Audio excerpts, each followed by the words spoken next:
Aujourd'hui, nous allons parler de WordPress. Comment installer WordPress en local sans pour autant avoir un nom de domaine valable en ligne.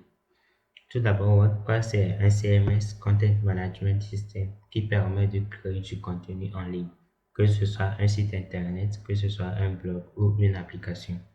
Mais nous avons eu l'habitude d'installer WordPress en local avec les logiciels WOMP Server, XAMPP Server ou MOMP Server.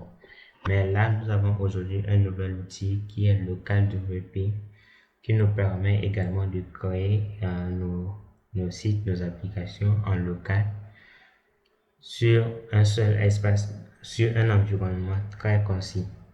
Donc, tout d'abord, il faut télécharger le logiciel. Pour le télécharger, oui, il suffit d'aller sur le site localwp.com, cliquer sur télécharger, choisir votre système d'exploitation. Si vous êtes sur Mac, Windows ou Linux, vous choisissez le système d'exploitation, vous remplissez le formulaire et vous lancez le téléchargement. Dès que le téléchargement est fait, vous installez l'application. L'installation est très simple et vous le démarrez. Lorsque vous allez le démarrer, vous aurez une interface comme celle-ci. Là, j'ai déjà créé un site internet. Bon, on ne va pas se baser là-dessus pour continuer. Lorsque vous l'installez et que vous avez cette interface-là, qu'est-ce qu'il faut faire tout d'abord? Vous avez plusieurs possibilités. D'abord, créer un compte. Le compte a plusieurs avantages parce qu'il nous permet de pouvoir générer un lien qui pourra être partagé à distance. Supposons que nous faisons un travail collaboratif. Là, je peux générer un lien, l'envoyer à une tierce personne pour que cette personne puisse vérifier le travail que je fais. Ça, c'est un peu plus intéressant lorsqu'on présente le projet à notre client. Donc, la première des choses, c'est de cliquer sur le plus Add Local Site, donner un nom à notre site. Ici, nous allons mettre Rolex Digital. Dès que c'est fait, nous avons encore d'autres options. C'est-à-dire, on peut changer l'adresse du site en local. Ici, nous avons rolexdigital.local déjà créé. Nous avons le dossier dans lequel il sera en fait continuer. Continuer ici, on peut par défaut, c'est choisi comme langage d'interprétation backend PHP à la version 7.4.1. Le serveur c'est Ingis et MySQL, mais nous pouvons nous-mêmes choisir ce que nous voulons.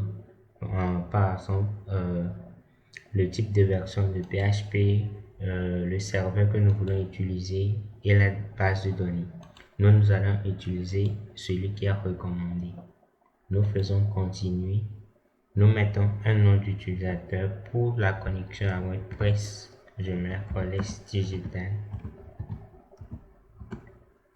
et un mot de passe. Rolex Digital. Maintenant, en ce moment, on peut également changer l'adresse email ici. Si vous avez une adresse email professionnelle, ce serait déjà bien. Au niveau des options avancées, on vous demande si ce sera un site multi-site.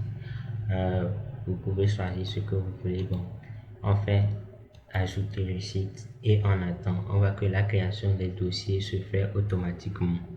Donc, nous allons patienter jusqu'à ce que la création de tous les dossiers soit prête. Ok, nous allons constater maintenant que le site est déjà disponible. Les dossiers sont téléchargés. Nous avons toutes les informations à propos du domaine, du certificat, du SSL, du serveur, de la version, de la base de données, etc. Maintenant, lorsque le site est créé directement, il est directement mis en ligne. Donc, on peut déjà voir l'aperçu que le site a en faisant Open Site. Et on aura dans notre navigateur le site par défaut de WordPress. Maintenant, il nous faut aller sur la page d'administration. Sur la page d'administration, on devrait rentrer les identifiants que nous avons mis lors de la création. Il s'agissait de Rolex Digital avec comme mot de passe Rolex Digital. Je laisse le soin de donner le mot de passe parce que je sais que c'est en Lucas. Ok, lorsqu'on se connecte maintenant, on aura l'interface habituelle de WordPress avec un nom de domaine rolexdigital.local. Bon, maintenant, nous avons le tableau de bord WordPress par défaut. La première des choses, c'est aller dans Réglage général. Changer la langue du site. Ici, nous l'avons en anglais par défaut. Nous le mettons en français. Et nous faisons Save Change pour enregistrer.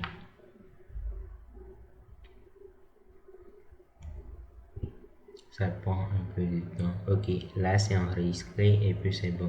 Maintenant, nous pouvons changer le slogan de notre site. Et également, ici, on peut changer directement l'adresse email. Si c'est un blog ou un site d'inscription, un site membership, on peut autoriser les inscriptions et par défaut, ce sont les abonnés. Maintenant, nous avons le format date. Tout ce sont des réglages que nous pouvons faire pour adapter notre site au milieu et à l'environnement dans lequel nous sommes. Maintenant, l'autre chose à faire, c'est au niveau de la lecture. Nous allons plutôt au niveau de l'écriture. Nous allons voir les catégories par défaut pour les articles. Bon, lorsque nous aurons créé plusieurs catégories, nous allons les répertorier là et il faudra donner une catégorie par défaut pour chaque article. Mais c'est quelque chose qu'on peut déjà gérer lors de la création des articles. Maintenant, les permaliens. Au niveau de permalien, c'est pour au fait définir le lien courant de la page sur laquelle nous sommes. Donc, il faudra que ce soit un lien accompagné du titre de la publication. Maintenant, là, c'est déjà fait par défaut. On enregistre et puis on retourne sur le tableau de bord. Lorsqu'on a un site qu'on doit faire avec WordPress, la première des choses, c'est d'abord choisir un thème et également installer des extensions. Au niveau des extensions, par défaut, nous avons toujours Jetpack et autres qui sont installés. Ici, nous n'avons rien de point installé. Et au niveau des thèmes, nous avons des thèmes par défaut. La bonne pratique à faire, c'est d'abord de supprimer les thèmes par défaut puisqu'on ne va pas les utiliser. Ils occupent de l'espace pour un rien du tout. Donc, on les supprime.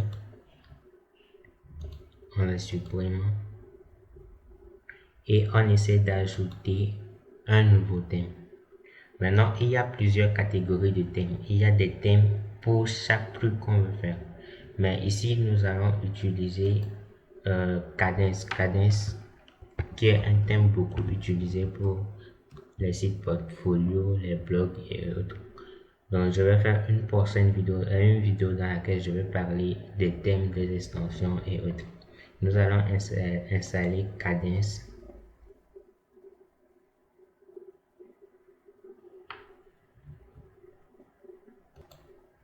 Et lorsque c'est installé, nous allons l'activer. Nous activons Kadence et nous pouvons déjà supprimer l'autre thème qui ne nous sert plus à rien. Bon, déjà, le thème Kadence installé nous demande d'installer une dépendance, c'est-à-dire une extension qui s'appelle Kadence Starter Template. C'est-à-dire, nous allons partir de certains templates déjà créés pour créer nos sites à partir de zéro. Généralement, les gens pensent que avec WordPress, c'est seulement du glisser-déposer, mais c'est pas en fait ça. Il faut vraiment connaître les règles de la programmation HTML, CSS, du PHP, connaître aussi la programmation avec le CSS qui permet de faire la modélisation et tout. Maintenant, ici, nous allons importer un thème juste pour un essai. Ici, je ne vais pas créer un site entier, je vais juste importer et juste vous montrer comment ça se passe. Bon, nous allons choisir parmi les templates qu'il y a celui-ci. Nous pouvons ici déjà voir comment il s'affiche. Nous pouvons choisir les palettes de couleurs pour le site. Nous pouvons changer la police également. Et ici, nous allons importer le site entier.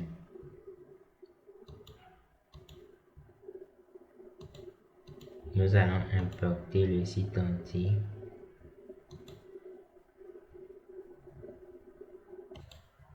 Maintenant que l'importation a été terminée, nous allons pouvoir voir à quoi ressemble notre site. Là, nous allons cliquer sur View Your Site pour voir à quoi ressemble maintenant notre site lorsqu'il est importé. Un instant.